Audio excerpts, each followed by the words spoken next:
यहाँ की बेटी हूं तो आप सबसे कुछ सवाल पूछूंगी और हक से आपका वोट मांगूंगी। ये चुनाव आम चुनाव नहीं है। ये चुनाव हर साल होने वाला वो चुनाव नहीं है, हर 5 साल पर जहां पर आप जाते हैं और वोट देकर चले आते हैं।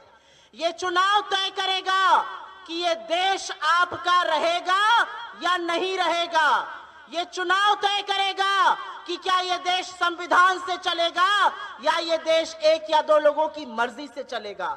ये चुनाव तय करेगा कि क्या ये देश युवाओं का है, किसानों का है, यहाँ बैठी मेरी भौजियों और बहनों का है, या ये चुनाव सिर्फ पूंजीपतियों और अमीरों का है। ये चुनाव निर्णायक है। ये चुनाव इस देश की दिशा और दशा तय करने जा रहा है।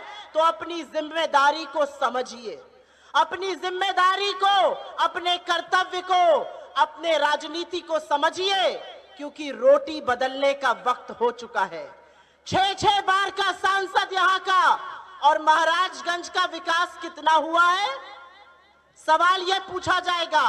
सवाल पूछा जाएगा कि महाराजगंज की रेलवे लाइन का क्या हुआ। सवाल यह पूछा जाएगा कि निचलौल और नौतनवा की तहसीलें पानी में क्यों डूब जाती हैं। सवाल यह पूछा जाएगा कि जिला मुख्यालय पर रेल स्वीकृत होने के बाद भी क्यों नहीं लगी। सवाल पूछा जाएगा कि हर बार महाराजगंज के युवा बाहर नौकरी करने क्यों जाते हैं, यहाँ कल कारखाने क्यों नहीं है। सवाल पूछा जाएगा कि 5-5 चीनी मिले, चीनी का कटोरा कहा जाता था हमारे घर को, 5-5 चीनी मिले बंद हो गई। क्या किया डबल इंजन की सरकार ने? यह चुनाव उन लोगों के बीच में है जो संविधान को खत्म कर देना चाहते हैं। ये चुनाव उन लोगों के बीच में है जो आरक्षण को समाप्त करना चाहते हैं। ये चुनाव आपके हक और हुकूक का चुनाव है। आपकी बेटी हूं, आपकी बहन हूं, और इसलिए आपसे कहती हूं, एक ऐसा उम्मीदवार चुनिए जो आपके सुख दुख का साथी बने, आपके हक और हुकूक की लड़ाई को लड़े। मैं इस धरती को अपनी कर्म भूमि और अपनी जन्मभूमि दोनों कहती हूं। मेरे पिता ने अपने जीवन के 45 साल यहाँ दिए। यहाँ की मिट्टी मिट्टी में, यहाँ की कण कण में उनकी आत्मा व्याप्त है, और उस नाते आपसे कहती हूँ, बदलाव करिएगा। उस पार्टी को, उस गठबंधन को चुनिए जो आपकी बात करते हैं, जो आपके हक की बात करते हैं, जो आपके न्याय की बात करते हैं, जो 30 लाख सरकारी नौकरियों की बात करते हैं, जो महालक्ष्मी से 1 लाख सालाना मिलना महिलाओं की बात करते हैं, जो कानूनी एमएसपी और कर्जा माफी की बात करते हैं, जो मनरेगा को 400 करने की बात करते हैं, जो गिनती की बात करते हैं। इस देश का प्रधानमंत्री एक कायर है। इस देश का प्रधानमंत्री डरपोक है, क्योंकि वो डरता है। वो डरता है आपसे, वो डरता है आपके वोट की ताकत से, वो डरता है आपके जज्बे से। वो डरता है क्योंकि वो जानता है कि जब जनता खड़ी हो जाती है तो बड़ों की सिट्टी पिट्टी गुम हो जाती है। वो जनता खड़ी हो चुकी है। 2024 में वो होने जा रहा है जो इस देश में 2004 में हुआ था। मेरे नौजवान साथियों, याद रखिएगा, तब भी बड़ा इंडिया शाइनिंग, टीवी पर सिर्फ इंडिया शाइनिंग होता था, जैसे आज मोदी मोदी मोदी मोदी मोदी मोदी होता है। तब भी यही होता था, और तब आपके जैसे लोग, आपके जैसे किसान, मजदूर, महिलाएं, बुजुर्ग, युवा खड़े हो गए और तख्त बदल दिया, सरकार बदल दी और यूपीए की सरकार लाए। आपको फिर से वही करना है। आपको अपने हक की लड़ाई लड़नी है। आपके सामने एक प्रत्याशी है जो पढ़े लिखे हैं, कर्मठशील है, संघर्षशील है, और आपकी लड़ाई लड़ेंगे।